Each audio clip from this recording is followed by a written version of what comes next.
أعوذ بالله من الشيطان الرجيم بسم الله الرحمن الرحيم فقال الملك ائتوني به أستخلصه لنفسي فلما كلمه قال إنك اليوم لدينا مكين أمين قال اجعلني على خزائن الأرض إني حفيظ عليم وكذلك مكنا ليوسف في الأرض يتبوأ منها حيث يشاء نصيب برحمتنا من نشاء ولا نضيع أجر المحسنين ولأجر الآخرة خير للذين آمنوا وكانوا يتقون وقال الملك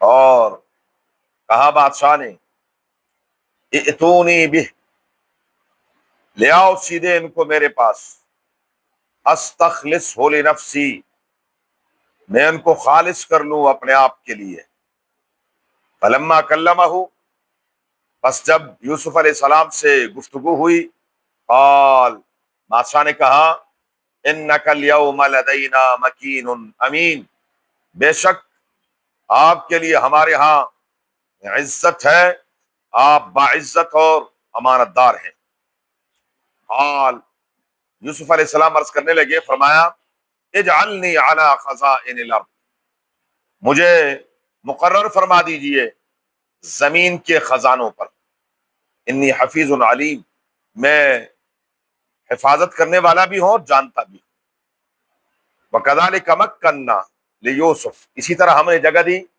حضرت یوسف علیہ السلام کو فی الارض زمین میں یتبوأ منہا حیث یشاء وہ جگہ بنا لیتے تھے اپنے جہاں چاہتے نصیب برحمتنا من نشاء پہنچاتے ہیں اپنی مہربانی جس کے لیے چاہیں ولا نضيع اجر المحسنین اور ہم ضائع نہیں کرتے نیکوکاروں کا بدلہ ولا اجر الاخرہ اور آخرت کا بدلہ خیر وہ بہتر ہے للذین آمنوا ان لوگوں کے لیے جو ایمان لے آئے وکانوا یتقون اور وہ اللہ سے ڈرتے رہتے ہیں اللہ تعالیٰ ہمیں بھی ان میں سے شمار فرمائے وقال الملک ائتونی بہ سورہ یوسف کی آیت نمبر 54 سے لے کر 57 تک ہے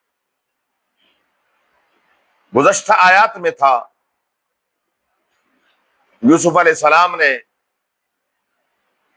بادشاہ مصر ریان ابن الولید کے خواب کی تعبیر بتلائی اس نے فوراً ملنے کی خواہش کا اظہار کیا یوسف علیہ السلام نے انکار کر دیا فرمایا پہلے قضیہ صاف ہونا چاہیے وجہ کیا بنی میں جیل میں گیا کیوں کل کو کوئی کہے کہ اچھا یہ وہی ہے جو جیل میں رہا تو قضیہ صاف ہو گیا اور زنان مصر نے اقرار کر لیا کہ ہم نے ما علمنا علیہ من سوء ہم نے یوسف علیہ السلام میں کوئی برائی نہیں دیکھی زلیخا نے اپنے قصور کا اعتراف کیا اور فوراً حضرت یوسف علیہ السلام فرمانے لگے یہ میں نے اس لیے کیا انی لم اخنہ بالغیب جن کے ہاں میں رہتا تھا ان کو اندازہ ہو جائے کہ میں نمک حرام نہیں تھا کہ میں نے ان کے پیٹھ پیچھے کوئی خیانت نہیں کی اور میں اپنی کوئی بڑائی بیان نہیں کرنا چاہتا وما ابرئ نفسی ان النفس لامارۃ بالسوء نفس کا کام یہ ہے کہ انسان کو برائی پر ابھارتا رہتا ہے ہاں الا ما رحم ربی جس پر میرے پروردگار کی مہربانی ہو جائے اس کی رحمت شامل حال رہے تو رب العالمین بچا لیتے ہیں اب یہ ساری باتیں ہو گئی وضاحت ہو گئی الزام ساری اس کی تحقیق ہو گئی اب بادشاہ ریان ابن الولید نے کہا فوراً جاؤ اور ادھر ادھر نہ جائیں یوسف علیہ السلام ان کو سیدھے میرے پاس لے کر آؤ استخلصہ لنفسی کیوں ان کو میں خاص اپنا ایڈوائزر مشیر، خاص بندہ مقرر صرف جو میرے ساتھ رہے. اتنا قابل ترین آدمی، اور قابلیت کے ساتھ ساتھ، قابل تو بڑی دنیا ہوتی ہے، قابلیت کے ساتھ ساتھ انسانیت کے لیے ان کے دل میں درد کتنا ہے. اور یہ کہاں سے پتہ چلا کہ خواب کی تعبیر بھی بتلائی اور ساتھ ساتھ تدبیر بھی بتلا دی کہ اب اگر حالات ایسے ہوں گے تو ان سے بچنا کیسے ہے. یہ بہت بڑی بات ہے، کون بتاتا ہے یہ؟ تو یہ اس سے معلوم ہوتا ہے یہ عام آدمی نہیں ہے، ان کو میں اپنے ساتھ رکھوں گا. اب فلما کلمہ، یوسف علیہ السلام تشریف لائے، نہا دھو کے غسل کر کے کپڑے پہن کر آئے، کہا السلام علیکم ورحمۃ اللہ وبرکاتہ. اپنے جو انبیاء علیہم السلام کا طریقہ ہے سلام کرنے کا، اس انداز سے سلام کیا، بڑے ان پر اس کا اثر ہوا، اور وہ ان کا اچھا کیا بات ہے. بس عام دنیا میں تو کیا ہے، عام دنیا میں جو وحی سے جو نابلد لوگ ہیں ان کے ہاں اوقات کے لحاظ سے ہے، جیسے صبح بخیر، شب بخیر، آپ کی صبح خیریت کے ساتھ ہو، شام خیریت کے ساتھ ہو. اور آپ کے انگلش میں بھی اور عربی وغیرہ میں بھی سب میں یہی ہوتا تھا، اردو پشتوں میں بھی، فارسی میں یہ الفاظ استعمال ہوتے تھے کہ آپ کے دوپہر بخیر، فلاں فلاں فلاں فلاں. یہاں السلام علیکم ایک وقت نہیں، کل وقت، ہر قسم کی برائیوں سے، ہر قسم کی تکالیف اور پریشانیوں سے آپ پر اللہ کی سلامتی ہو. بہت جامع اور مانع دعا، سمجھنے والے سمجھ گئے یہ کوئی عام آدمی نہیں ہے. فلما کلمہ، جب یوسف علیہ السلام نے ان سے پھر گفتگو کی، تعارف کروا میں کون ہوں، تو ریان بن ولید نے کہا انک الیوم لدینا مکین امین. بس پچھلی سب بھول جاؤ، اور آج آپ ہمارے ہاں لدینا مکین، آپ بہت باعزت ہیں. اللہ نے آپ کو عزت سے نوازا ہے. اور دوسری بات یہ ہے کہ عزت ملی کس سے ہے؟ امین، امانت داری سے. عمر جوانی کی ہو، تنہائی ہو، خوبصورت عورت ہو، عورت خود مطالبہ کرے اور ایک شخص اپنے آپ کو بچا لے، یہ عظیم کردار ہے. یہ کوئی کہنا بہت آسان ہے، تقریر جتنے مرضی کروا لے، لیکن کردار پیش کرنا یہ صرف نبیوں کا کام ہے. فرمایا انک الیوم لدینا مکین امین. اب یوسف علیہ السلام نے فرمایا کہ ہاں ٹھیک ہے، آپ صحیح کہہ رہے کہ آپ مجھے اپنا ساتھ رکھنا چاہتے ہیں، اپنا مشیر اور اپنا کہ مجھ سے آپ استفادہ کرتے رہیں، مجھ سے مشورہ لیتے رہیں، لیکن فی الوقت میری ضرورت کسی اور جگہ ہے. اور وہ کیا ہے؟ اجعلنی علی خزائن الارض، آپ مجھے مقرر کر دیجئے زمین کے خزانوں پر. صنعتی دور تو تھو نا، اس دور میں نہیں تھا. صنعتی دور یہ بعد میں شروع ہوا ہے. وہ دور زراعت کا تھا. ساری جو معیشت ہے اس معیشت کا دار و مدار زراعت پر. اور آج بھی اس جدید ترقی یافتہ دور میں بھی ہر ملک کی ریڑھ کی ہڈی کیا ہے؟ اور ایک ہماری بدقسمت قوم ہے کہ اسی ریڑھ کی ہڈی کو کیا کرتے ہیں؟ کوشش یہی ہوتی ہے کہ اس کو چور چور کر دیں، اس کمر کو توڑ دیں تاکہ یہ کبھی سیدھے ہونے کے قابل نہ رہے. ہمارے ملک میں گندم جو ہر گھر، ہر فرد کی ضرورت ہے، جہاں ایک من پر خرچہ آتا ہے 5,000 روپے، وہاں ہماری حکومت اس کی قیمت مقرر کرتی ہے سرکاری طور پر 3,500 روپے. کمال نہیں ہے؟ کمال ہے نا. وجہ کیا ہے؟ جو ان کے ارد گرد ہیں ان کے منہ کو جو حرام لگا ہوا ہے کہ اگر اپنی زراعت پاؤں پر کھڑی ہو گئی تو باہر سے جو وہ گندم، جو گھٹیا گندم جو یوکرائن اور وغیرہ وغیرہ وغیرہ ممالک مجبور ہوتے ہیں کہ سمندر برد کر دے، یہ جا کر وہاں سے اس گندم کو خرید کر لا کر ہم پر 4,000 روپے من بیچنا چاہتے ہیں۔ وہ کہتے ہیں مفت لے جاؤ، ساری جان چھڑاؤ۔ اور یہ پھر کیا کرتے ہیں کہ جی ملک میں گندم کے ذخائر جو ہے وہ کیا ہے، لہذا امپورٹ کرنے کی ضرورت ہے کہ وہاں سے ان کو کیا کیا جائے، باہر سے ان کو امپورٹ کیا جائے۔ وہ امپورٹ میں اور آپ کرتے ہیں، ہاں وہ خاص لوگ ہوتے ہیں، ان کو صرف اور صرف نوازنے کے لیے زراعت، اور جو کسان ہے بیچارہ اس کے روز سال میں 10 مرتبہ اس کی کمر میں خنجر گھونپا جاتا ہے تاکہ یہ مر جائیں، ختم ہو جائیں، زراعت کو چھوڑ کر کہیں دوسری طرف نکل جائیں اور یہ زراعت کا کام ختم ہو جائے۔ حالانکہ ہونا تو یہ چاہیے تھا کہ یہ اس کو کیا کرتے، یہ بنیاد ہے۔ تو یوسف علیہ السلام نے بھی فرمایا اجعلنی علی خزائن الارض۔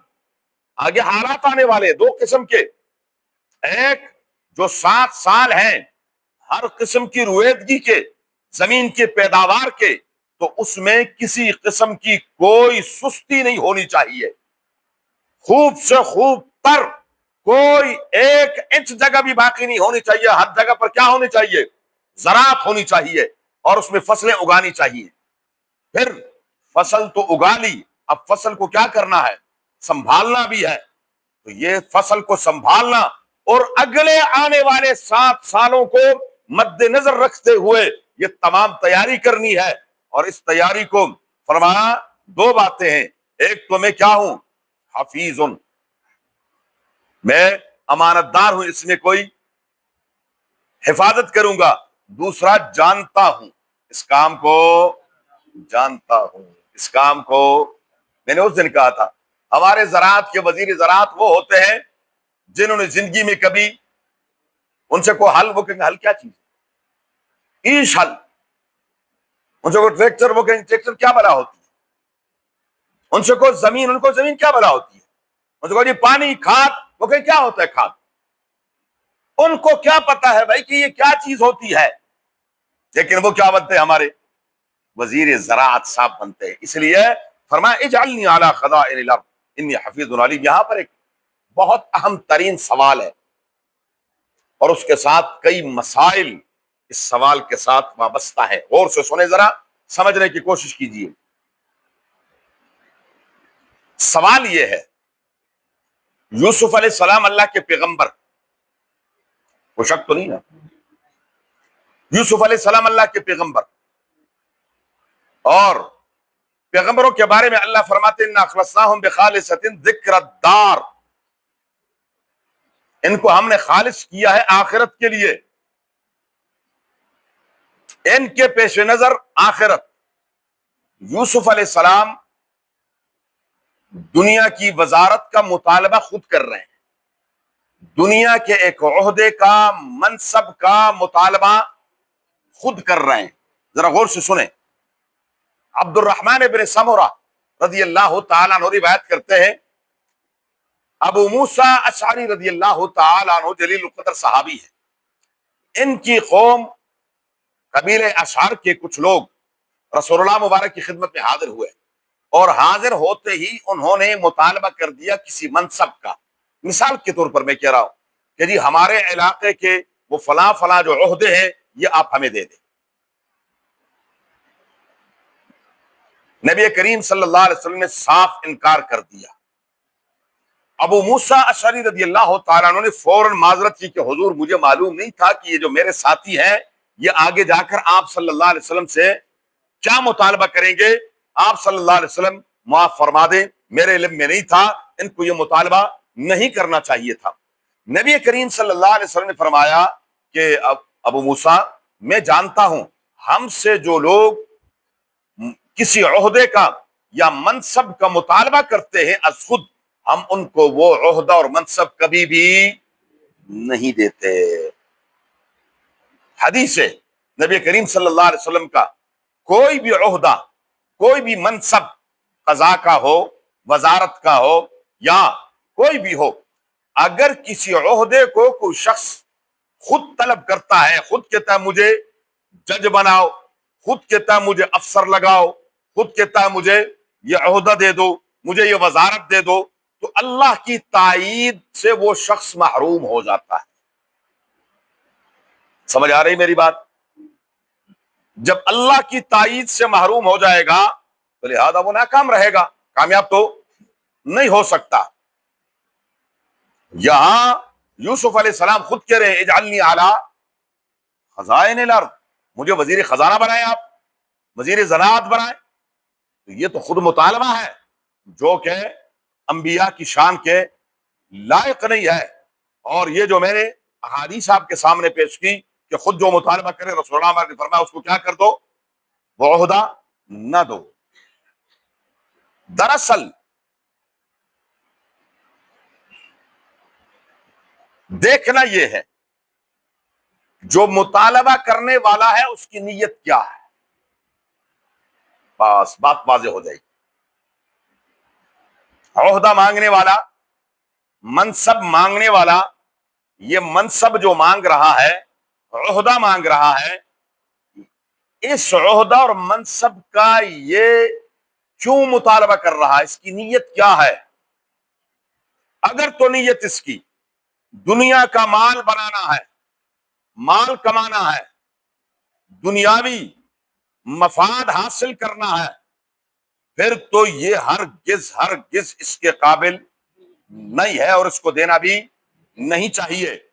لیکن اگر اس شخص کی نیت کیا ہے کہ میں اس عہدے اور منصب کا اہل ہوں، اور اگر میں نے یہ عہدہ نہ لیا تو بیڑا غرق ہو جائے گا، انسانیت کا نقصان ہو جائے گا، ملک کا نقصان ہو جائے گا، ادارے کا نقصان ہو جائے گا، تو پھر اس شخص کو فوراً اپنا آپ پیش کرنا چاہیے کہ مجھ سے کیا کر لیں، یہ خدمات لے لیں، کیونکہ میں یہ کام سمجھتا ہوں، اس کام کو میں سمجھتا ہوں۔ اس کی ایک مثال میں دے دوں، بات اور کھل جائے گی۔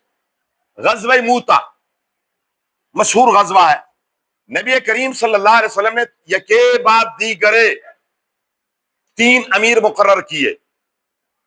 پہلے زید ابن حارثہ، اچھا مقابلے میں 2 لاکھ فوج ہے، ادھر صرف 3000 ہے۔ غزوہ موتا میں کفار کی فوج 2 لاکھ، مقابلے میں 3000۔ اچھا رسول اللہ مبارک نے فرمایا زید ابن حارثہ تمہارا امیر ہوں گے۔ اگر زید ابن حارثہ رضی اللہ تعالیٰ عنہ شہید ہو گئے تو پھر اچھا روحانی طور پر یاد رکھنا، یہ اصولی طور پر اس کو غزوہ نہیں کہنا چاہیے۔ سمجھ آ رہی ہے؟ سانو کی بتا دیجیے، اسی کوئی مولوی ہے ایک انہوں کا کام ہے، میرے ٹھیکیدار نے مولوی صاحب کچھ خود بھی پڑھیں، کچھ سیکھیں۔ غزوہ اس کو کہتے ہیں جس میں رسول اللہ مبارک بذات خود شریک ہو، اس کو غزوہ کہتے ہیں، اور جس میں حضور خود شریک نہ ہو اس کو غزوہ نہیں کہتے، اس کو سریہ کہتے ہیں۔ سرایا اس کی جمع ہے، مختلف سرایا رسول اللہ مبارک نے بھیجے ہیں۔ تو اس کے لیے لفظ احادیث میں کیا آتا ہے؟ غزوہ آتا ہے، حالانکہ حضور صلی اللہ علیہ وسلم اس میں خود تشریف نہیں لے گئے۔ کیوں کہتے ہیں؟ اللہ کروڑہا رحمت نازل فرمایا، محدثین کی قبور پر عجیب نکتہ لکھا ہے، فرمایا روحانی طور پر حضور اس کی خود نگرانی کر رہے تھے۔ کیا؟ خود نگرانی فرما رہے تھے۔ کیسے؟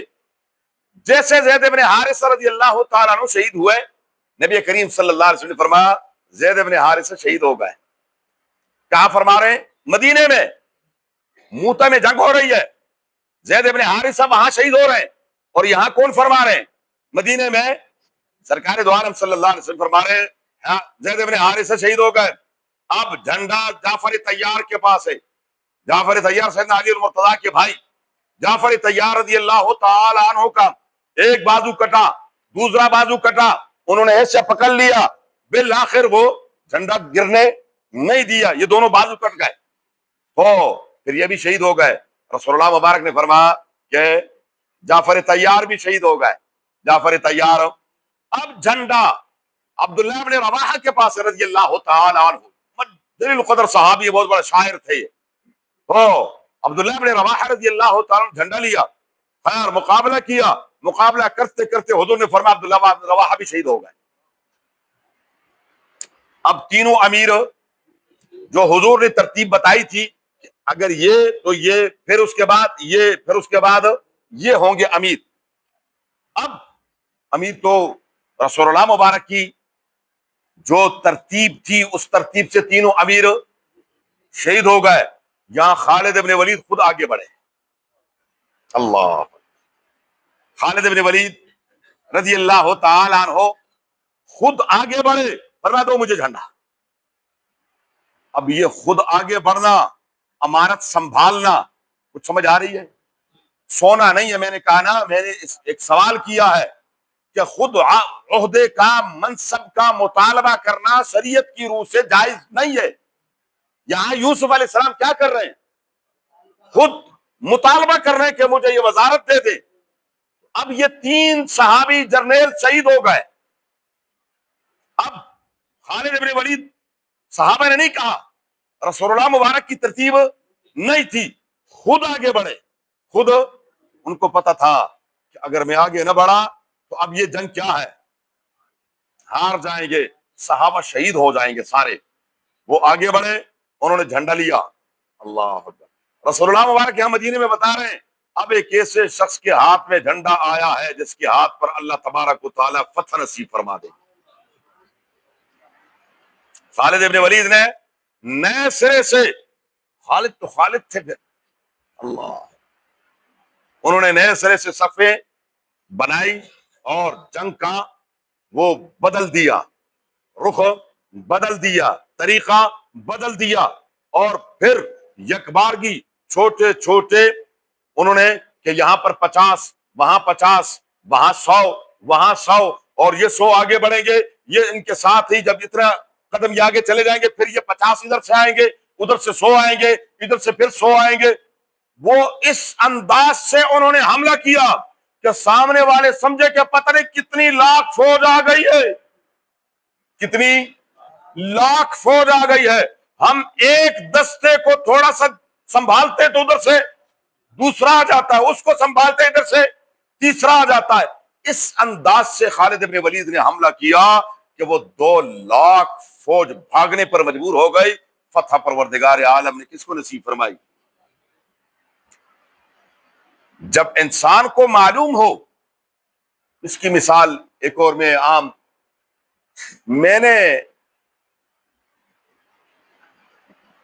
آغا صاحب کو دیکھا تھا کہ ان کی جیب میں ٹیسٹر ہوتا ہے اور ٹیسٹر کے ساتھ یہ بورڈ کھولتے اور پنگے لیتے رہتے ہیں. تو میں نے بھی بازار سے کیا کیا، ٹیسٹر لیا، اور اچانک لائٹ بند ہو گئی تو میں نے بھی کہا میں ان کی کیا منتیں کریں جی، یہ روز کبھی کہتے ہیں میرے پاس ٹائم نہیں، کبھی کیا ہے. تو اب میں نے کیا کیا، ٹیسٹر نکالا اور میں آگے بڑھنے لگا. دیکھا پیچھے جا مول صاحب، ابھی تو آپ کی ضرورت ہے، ابھی آپ کی ضرورت ہے. یہ کام آپ نہیں جانتے کہ میں جانتا یہ کام. اور اگر یہ تشریف فرما ہوں بیٹھے رہے اور خدا نہ خاصہ میں وہاں نقصان کر بیٹھوں، ذمہ دار کون ہے؟ جو کام جانتا ہے اور وہ آگے نہیں بڑھ رہا، ان کو معلوم ہے کہ نقصان ہونے والا ہے اور اس کے باوجود وہ کیا ہے، دیکھتے رہے. تماشا نہیں دیکھنا. جب آپ کو معلوم ہے کہ آپ اہل ہیں اس عہدے کے، اس منصب کے، اگر آپ نے یہ عہدہ منصب نہ لیا ادارہ برباد ہو جائے گا، تباہ ہو جائے گا. مثال کے طور پر اللہ نے آپ کو موقع دیا اور آپ سمجھتے ہیں کہ میں یہ جو وابڈا ہے اس کو میں ٹھیک کر سکتا ہوں. لیسکو، لاہور کی جو لیسکو ہے اس کو میں کیا کر سکتا ہوں، ان کو میں جانتا ہوں کہ ان کو میں نے ٹھیک کیسے کرنا ہے. اور آپ آگے نہیں بڑھتے، قیامت کے دن آپ کیا ہوں گے؟ جواب دہ ہوں گے اللہ کے سامنے. جواب دہ ہوں گے کہ بھائی آپ اہلیت رکھتے تھے، آپ کے اندر یہ صلاحیت اللہ نے رکھی تھی اور پھر بھی آپ نے کیا ہے یہ کام نہیں کیا. آپ انسانیت کے مجرم ہیں. اس لیے یہ جو سوال ہوتا ہے وہ دیکھو جی، وہ مولوی صاحب خود کہتے مجھے ووٹ دو اور ووٹ کی شکل میں پھر مجھے کیا کرو، پاس کرو، اور پھر میں اسمبلی کا ممبر بنوں گا اور پھر میں وزیر بنوں گا۔ اور بھائی اگر کوئی شخص اہل ہے اور اہل جو ہے وہ پیچھے رہے گا تو کون آئیں گے؟ نااہل آگے آئیں گے، اور جب نااہل آگے آئیں گے یہ اہلیت رکھنے والے، استعداد اور صلاحیت رکھنے والے یہ کیا ہوں گے؟ ذمہ دار ہوں گے، کل قیامت کے دن ذمہ دار ہوں گے۔ فرمایا قال، یوسف علیہ السلام نے فرمایا اجعلنی علی خزائن الارض، مجھے زمین کے خزانوں زراعت کا وزیر بنا دیجئے، انی حفیظ علیم، تو میں جانتا ہوں اس کام، اس کو جانتا ہوں۔ اب کیا کیا؟ وَكَذَلِكَ مَكَّنَّا لِيُوسُفَ فِي الْأَرْضِ، اسی طرح ہم نے ٹھکانہ دیا یوسف علیہ السلام کو زمین میں، يَتَبَوَّأُ مِنْهَا حَيْثُ يَشَاءُ، مصر کے 16-17 صوبے تھے اس دور میں، یہ کبھی ادھر، کبھی اس صوبے میں جا رہے ہیں، کبھی اس صوبے میں جا رہے ہیں، کبھی اس صوبے میں جا رہے ہیں۔ لے آؤ بھائی، کیا صورتحال ہے زراعت کی؟ کسی چیز کی ضرورت تو نہیں ہے، کھاد کی، کہیں پانی کی ضرورت تو نہیں ہے، کہیں کھانا صاف کرنے کی ضرورت تو نہیں ہے، نیل کا پانی صحیح آ رہا ہے، یہ وہ فلاں، یہ ساری رپورٹیں لے رہے ہیں۔ 7 سال یہی کام کیا، يَتَبَوَّأُ مِنْهَا حَيْثُ يَشَاءُ، کبھی ادھر کبھی ادھر کبھی ادھر کبھی ادھر کبھی ادھر، یہ حالات کا جائزہ لیتے رہے۔ اچھا جی، یہ فصل آ گئی ہے، فصل سنبھال لی ہے، ہاں جی، کتنے ٹن گندم ہے یہاں پر، وہ اپنے پاس باقاعدہ سرکاری خزانے میں، اس میں لسٹ میں باقاعدہ موجود ہے کہ ہمارے پاس فلاں صوبے میں اتنی گندم ہے، فلاں صوبے میں، اور سالانہ اس صوبے کی پیداوار اتنی ہے اور خرچ اتنا ہے، اور اتنا ہمارے پاس کیا ہے، بچا ہوا مال ہے۔ یہ 7 سال اس ترتیب سے بچایا، اور اس کے لیے باقاعدہ بڑے بڑے وہ جو سٹور ہے وہ بنائے، اس میں گندم کو، تمام فصلوں کو، اناجوں کو سٹور کیا۔ سٹور کرنے کے بعد اب اگلے سال آئے، جب سال آئے ان کے لیے مسئلہ کوئی نہیں تھا، اب آہستہ آہستہ علاقوں سے، مختلف علاقوں سے وہ اس کو چلاتے رہے چلاتے رہے چلاتے رہے۔ فرمایا يَتَبَوَّأُ مِنْهَا حَيْثُ يَشَاءُ نُصِيبُ بِرَحْمَتِنَا مَن نَّشَاءُ، ہم پہنچاتے ہیں اپنی مہربانی جسے چاہتے ہیں، وَلَا نُضِيعُ أَجْرَ الْمُحْسِنِينَ، یہ بہت بڑی نیکی تھی۔ رب فرماتے ہیں ہم کسی نیکی کرنے والوں کی نیکی کو ضائع نہیں کرتے۔ وَلَا أَجْرُ الْآخِرَةِ، یہ تو دنیا ہے، آخرت کی نیکی تو بہت ہی بہتر ہے ان لوگوں کے لیے جو ایمان لائے، وَكَانُوا يَتَّقُونَ، اور وہ بچتے ہیں اللہ کی نافرمانی سے۔ وَجَاءَ إِخْوَةُ يُوسُف، 7 سال گزر گئے، 7 سال کون سے؟ پیداوار والے۔ اب جیسے ہی 7 سال قحط سالی کے شروع ہوئے، مصر اور اس کے دائیں بائیں ہر طرف قحط سالی، یوسف علیہ السلام کے بھائی بھی غلہ لینے کے لیے مصر آئے۔ اب کیا ہوا اس کا ذکر انشاءاللہ زندگی۔ اللہم صلی علی محمد وعلی آل محمد کما صلیت علی ابراہیم وعلی آل ابراہیم انک حمید مجید، اللہم بارک علی محمد وعلی آل محمد کما بارکت علی ابراہیم وعلی آل ابراہیم انک حمید مجید، اللہم ارحمنا بالقرآن العظیم، اللہم ارحمنا بالقرآن العظیم، اللہم ارحمنا بالقرآن العظیم، اجعله لنا اماما ونورا وهدى ورحمة يا رب العالمين، اللهم ذكرنا منه ما نسينا وعلمنا منه ما جهلنا وارزقنا تلاوته آناء الليل واطراف النهار، اجعله لنا حجة يا رب العالمين، اللهم نور قلوبنا بالقرآن وزين اخلاقنا بالقرآن ونجنا من النار بالقرآن وادخلنا الجنة بالقرآن، ربنا اغفر لنا ولوالدينا ولأساتذتنا ولمشايخنا ولمن له حق علينا ولجميع المؤمنين والمؤمنات والمسلمين والمسلمات الأحياء منهم والأموات، اللهم يا قاضي الحاجات اقض حاجاتنا وحاجات المسلمين، اللهم يا حل المشكلات وحل مشكلاتنا ومشكلات المسلمين، اللهم يا شافي الأمراض اشف مرضانا ومرضى المسلمين، اللهم حسن مرادنا ويسر أمورنا بجاه حبيبك المصطفى ونبيك المرتضى صلى الله عليه وآله وأصحابه أجمعين برحمتك يا أرحم الراحمين، جزاكم الله في الدارين.